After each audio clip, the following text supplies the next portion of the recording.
तो एक बार मैं आपके साथ दोबारा हाजिर हूं आज एक नए चैप्टर के साथ।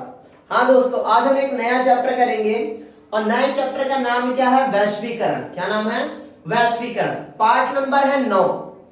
आज हम इसको इंट्रो करेंगे, ज्यादा कुछ नहीं करेंगे, इंट्रो करेंगे और समझने की कोशिश करेंगे कि वैश्वीकरण का अर्थ क्या है, अर्थात मींस कि वैश्वीकरण को आपके चैप्टर्स में रखा क्यों गया, तो वैश्वीकरण को है क्या। तो वैश्वीकरण को देखो, पाठ है 9, ठीक है। पाठ का नाम क्या है? वैश्वीकरण, ठीक है। ये हमारा पार्ट 1 ही होगा, इस बात को डिसाइड रखना, ये पार्ट 1 ही होगा। तो वैश्वीकरण क्या होता है?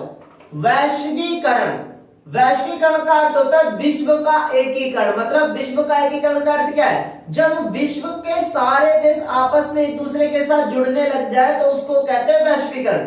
अब वैश्वीकरण को हम कैसे एक दूसरे देश को कैसे जोड़ सकते हैं? देखो, विश्व के जो देश होते हैं वो आर्थिक क्रियाओं के जरिए, किसके जरिए? आर्थिक क्रियाओं के जरिए, सांस्कृतिक क्रियाओं के जरिए, सामाजिक क्रियाओं के जरिए, राजनीतिक क्रियाओं के जरिए क्या होते हैं? एक दूसरे के साथ जुड़ने की कोशिश करते हैं, क्या एक दूसरे से जुड़े हुए होते हैं, ठीक है। तो जब भी कभी विश्व के अंदर वस्तुओं, सेवाओं,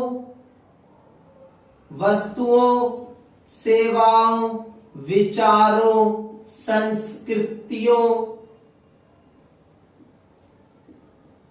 का आदान प्रदान होता है, मतलब क्रय विक्रय होता है, तो उस स्थिति को, और क्रय विक्रय किसमें? एक देश से दूसरे देश के मध्य अगर ऐसा होता है तो वैसी स्थिति को हम क्या कहते हैं? वैश्वीकरण कहते हैं। अर्थात विश्व के एक देश की आर्थिक, राजनीतिक, सामाजिक, सांस्कृतिक स्थितियां विश्व के दूसरे देशों के साथ जुड़ती जा रही हैं, तो हम उसको कहते हैं वैश्वीकरण। अब वैश्वीकरण जो है वो एक वैश्विक अवधारणा है, विश्व की अवधारणा है।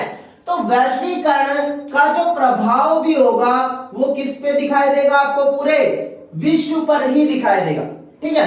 तो इससे एक बात समझ में आएगी, जब हम वैश्वीकरण के चैप्टर को पढ़ेंगे तो मूलभूत हम किसके बारे में पढ़ रहे होंगे? विश्व के बारे में पढ़ रहे होंगे, क्लियर। फिर इसके बाद एक प्रश्न ये उठता है इस चैप्टर का, तो ये सबसे मेन आपसे पूछा जाता है कि वैश्वीकरण जो है उसके सकारात्मक और उसके नकारात्मक प्रभाव क्या होंगे। यहां पे मैं लिख देता हूं, वैश्वीकरण के 2 प्रश्न पूछे जाते हैं। जब हम पढ़ेंगे अगले पार्ट्स में तो हम इस पर ब्रीफ बात करेंगे, नकारात्मक प्रभाव क्या होते हैं और इसके सकारात्मक प्रभाव क्या होते हैं। 2 प्रश्न इससे पूछे जाते हैं मेन, ठीक है। फिर इसके बाद एक प्रश्न यह पूछा जाता है कि जो वैश्वीकरण है,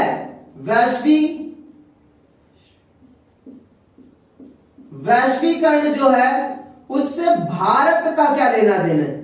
मतलब भारत वैश्वीकरण को कैसे प्रभावित करता है, ठीक है।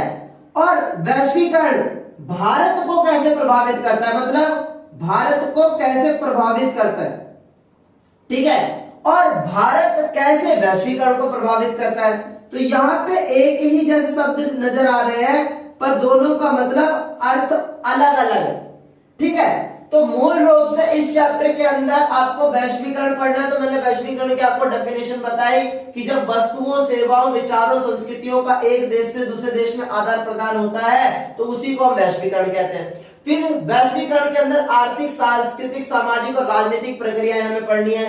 मतलब आर्थिक सकारात्मक लाभ क्या होता है, फिर आर्थिक का नकारात्मक क्या होता है, फिर संस्कृतियों का सकारात्मक, उसका नकारात्मक, सामाजिक का सकारात्मक, नकारात्मक, राजनीति का सकारात्मक और नकारात्मक। दूसरा प्रश्न हमने बात किया कि वैश्वीकरण के सकारात्मक और नकारात्मक प्रभाव क्या है, और अंत में हम वैश्वीकरण को भारत के संदर्भ में देखेंगे, क्या वैश्वीकरण से भारत को कोई फायदा हुआ या नहीं, और भारत कैसे वैश्वीकरण को प्रभावित कर रहा है, ठीक है। तो इसके बाद हम आपसे मिलेंगे अगले पार्ट्स के अंदर और एक एक टॉपिक को ब्रीफ तरीके से समझेंगे, पूरा क्लियर करके समझेंगे। अभी हमने सिर्फ इसका एक इंट्रो बनाया है ताकि हमें पता लग जाए कि हम कौन से चैप्टर को स्टार्ट कर रहे हैं और उसका ओवरव्यू क्या है।